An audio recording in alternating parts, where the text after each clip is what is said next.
What's up, vinyl community? It's your boy Chris coming at you live from outside the man cave, shooting this in advance. So the idea for this segment, every so often, just going to pop up. It's reoccurring, but I'm just going to pop up whenever I feel it. I feel like it is called Lunch with Tunes. That way I pop this thing off, debut it, say 11:30 or so, roundabout when you're sitting down thinking, what am I going to do with my lunch break? Well, you're going to have lunch with tunes, damn it.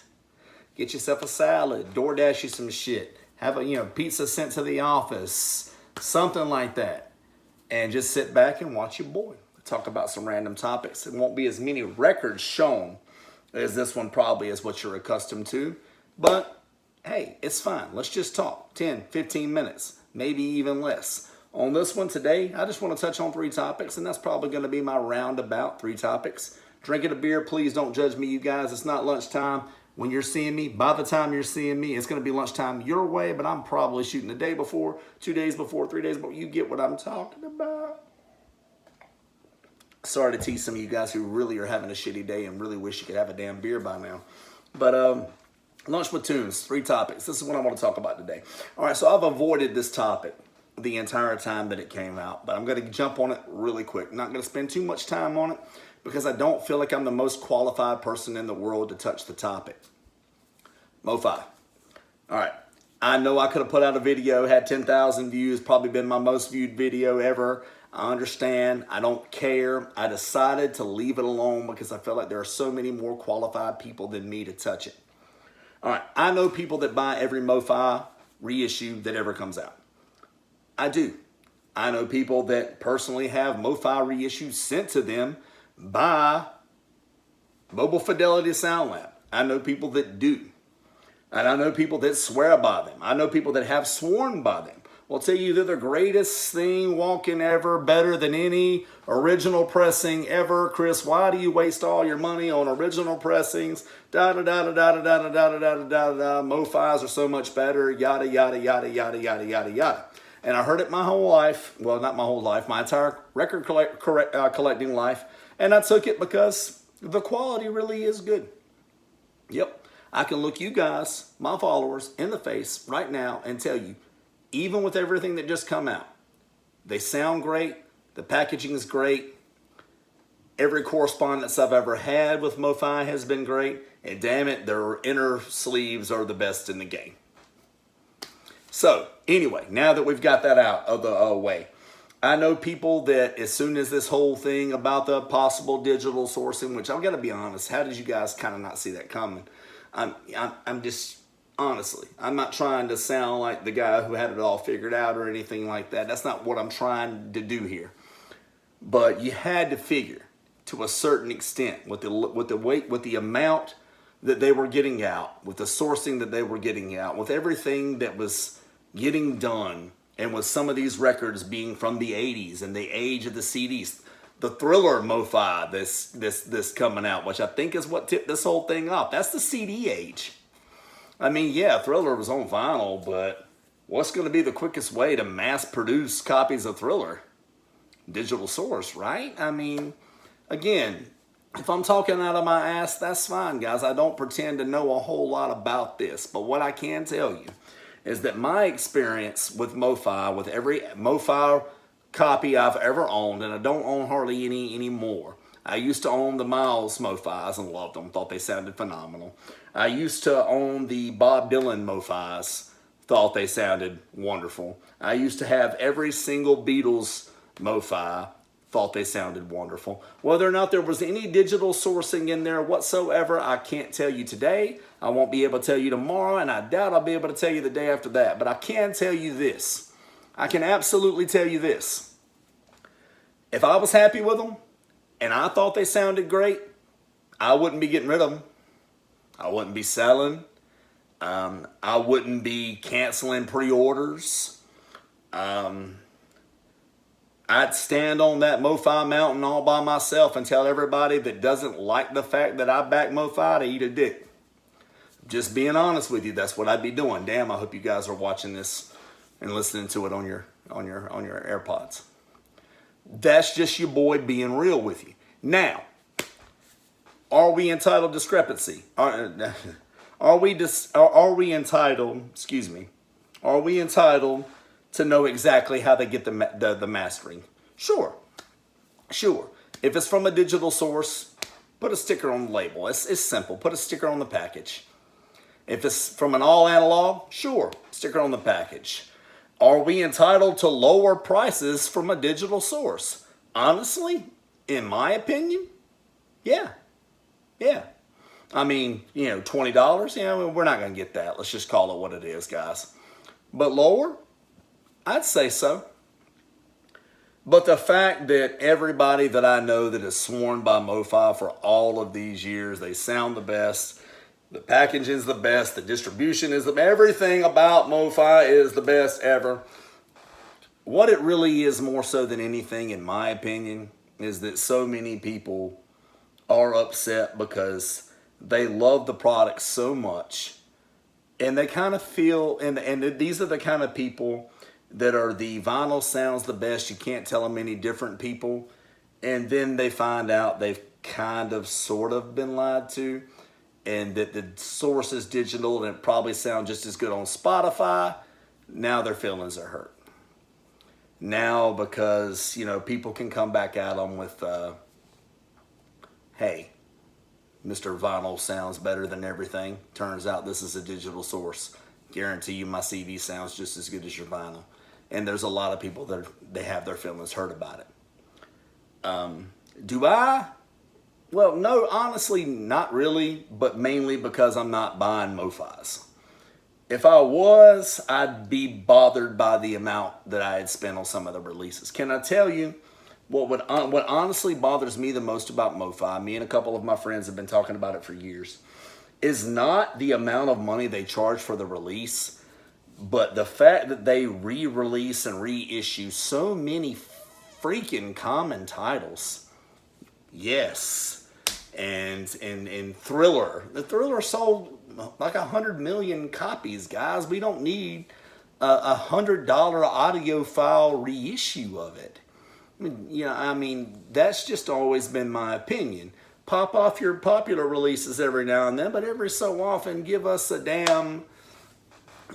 Mighty Baby, give us something like that every so often. Just pop one of those off, because an original pressing of an album like that's hundreds and hundreds of dollars. So if you pop us down a high quality audio file reissue of that one for $100, we still look at it as we're saving money and getting an audio file reissue.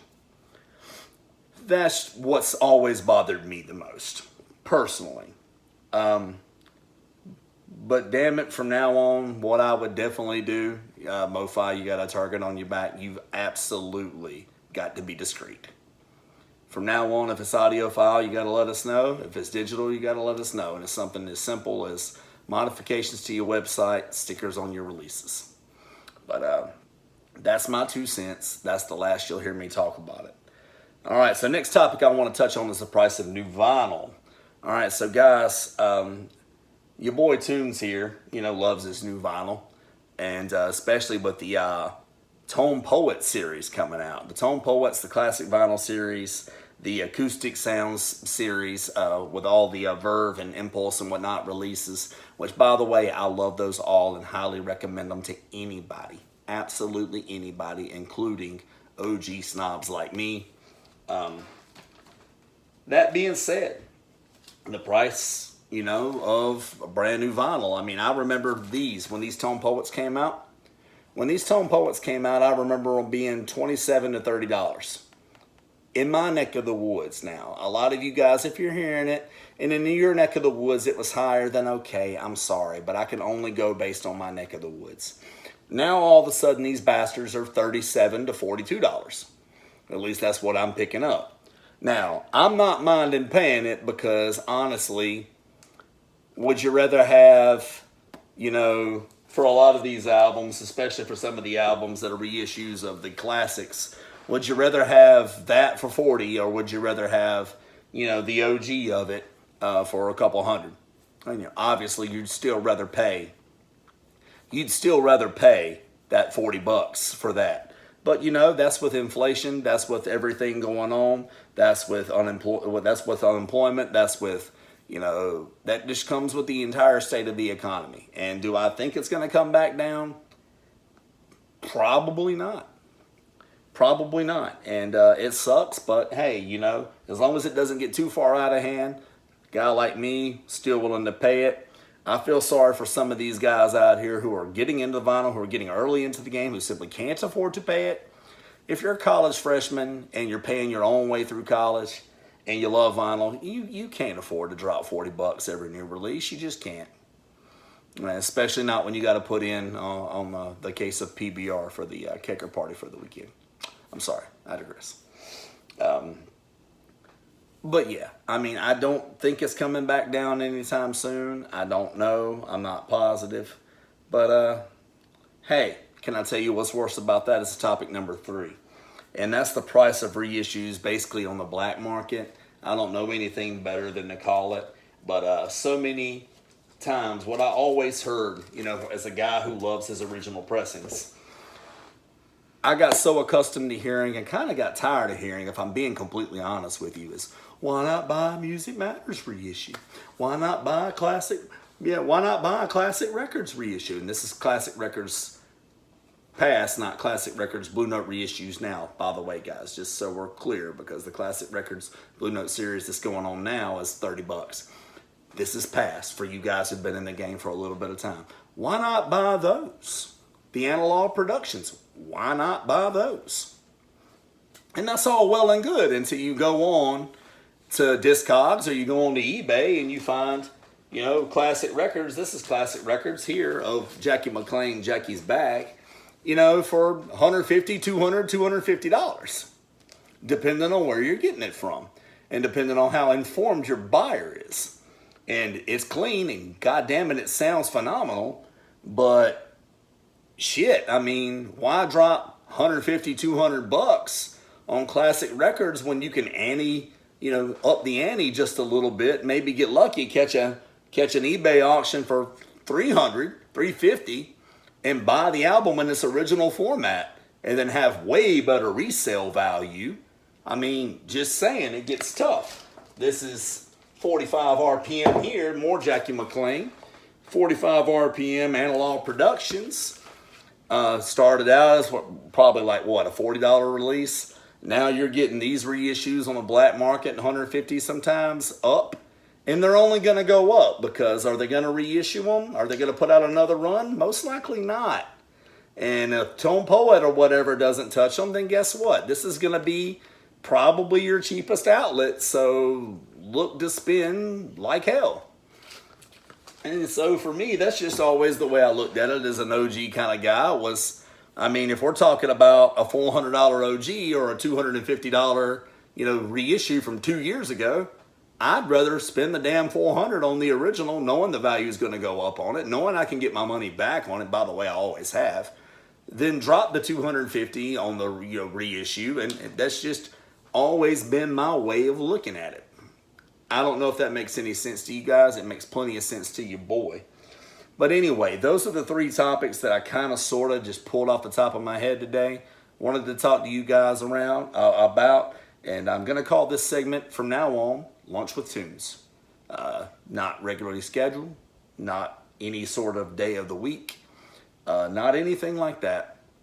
Just whenever I feel like dropping a few topics on you. So, hope you guys are having a great day at work, because I plan on dropping these while you guys are at work. Or if you're not at work, I hope you're working night shift.